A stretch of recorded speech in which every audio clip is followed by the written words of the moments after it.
கேட்கலாமே வேணாமா எழுப்பா. இல்லைண்ணே ஆடியோவில் வந்து சொல்லியிருந்தீங்களா மாதிரி இட்லி வந்து நாங்கள் வந்து அப்போ கஷ்டப்பட்டோங்கிற மாதிரி இட்லி வாங்க காசு இல்லாமல் இது பண்ணுற மாதிரி நீங்கள் அப்போவே டேரக்டராக இருக்கும்போது அது எப்படி அது என்ன அப்படிங்கிற மாதிரி நீங்க ஸ்பீச் பாத்தீங்களா?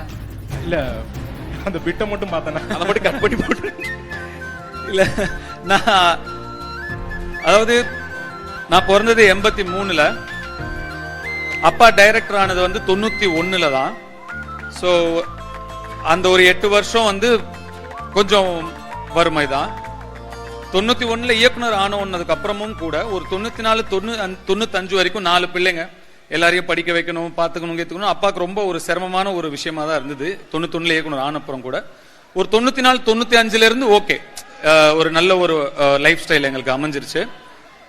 இருந்தாலும் நீங்க இப்ப சின்ன வயசுல நீங்க அம்மா கிட்டயோ பாட்டி கிட்டயோ அப்பா கிட்டயோ போய் எனக்கு காசு கொடு, அது சாப்பிடணும், இது சாப்பிடணும், அங்க போகணும், இங்க போகணும் கேட்டா உடனே அவங்க கொடுத்துடவும் மாட்டாங்க இல்லையா? அதுவும் எஸ்பெஷலி கொஞ்சம் பட்ஜெட் வச்சு குடும்பம் நடத்துறவங்க அவ்வளவு ஈஸியா நம்மளால கொடுத்துட முடியாது. நாங்க 4 பேருமே கூட வீட்டுல வந்து வீட்டோட சிச்சுவேஷனை புரிஞ்சுக்கிட்ட குழந்தைங்க தான். அதனால எவ்வளவு தூரம் அவங்க கிட்ட அவங்களுக்கு பாரமா இருக்கக்கூடாதுன்ற மாதிரி யோசிப்போம். அதனால வீட்டுல காசு கேட்டா கிடைக்காது, கேட்கவும் மாட்டோம். அதனால வயல்ல வேலை செஞ்சு பூவெல்லாம் எடுத்து அந்த கூலி எடுத்துட்டு போய் இட்லி வாங்கி சாப்பிடுவோம். அதை இப்படியும் புரிஞ்சுக்கலாம், இப்படியும் புரிஞ்சுக்கலாம். நான் பார்த்த பிட்டை பார்த்தேன்னா அது சின்ன வீடியோ கிளிப்பு தான் பார்த்தேன்னா அதனால அப்படி யோசிச்சிட்டேன். அப்புறம் வந்து ஒரு படம் நீங்க வந்து நடிச்சிருப்பீங்க. அப்போ அந்த டைம்ல அதுக்கு வந்து ஒரு பெரிய வரவேற்பு இருந்திருக்காது. கொஞ்சம் வருஷத்துக்கு அப்புறம் வந்து ஒரு கல்ட் கிளாசிக் வா இந்த இடத்துல பச்சை லைட் ஏன் போட்டாங்க தெரியுமான்னு பண்றாங்க. அதை பாக்குறப்ப உங்களுக்கு எப்படி இருக்கும்? வருத்தமாவும் இருக்கும், சந்தோஷமாவும் இருக்கும். என்னடா இந்த படத்தை அப்ப கொண்டாடலையே அப்படின்னு கொஞ்சம் வருத்தமா இருக்கும்.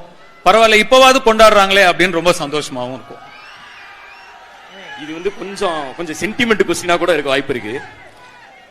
சந்தோஷத்துல வந்து நிறைய பேர் கூட இருப்பாங்க, கஷ்டம்னு வர்றப்போ சில பேர் தான் கூட இருப்பாங்க. அந்த மாதிரி உங்களுக்கு கஷ்டம்னு வர்றப்போ யாரு கூட இருந்திருக்கா? அததான் இந்த படத்துல ஒரு பாட்டாவே எழுதியிருக்கேன். அதுல இருந்து வந்த இன்ஸ்பிரேஷன் தான் அது.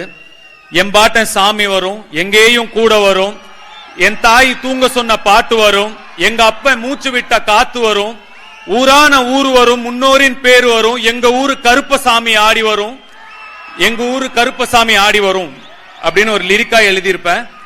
அது படத்துக்கான எழுதின லிரிக்னால அதுல முக்கியமான ஒண்ணு சேர்க்க முடியல.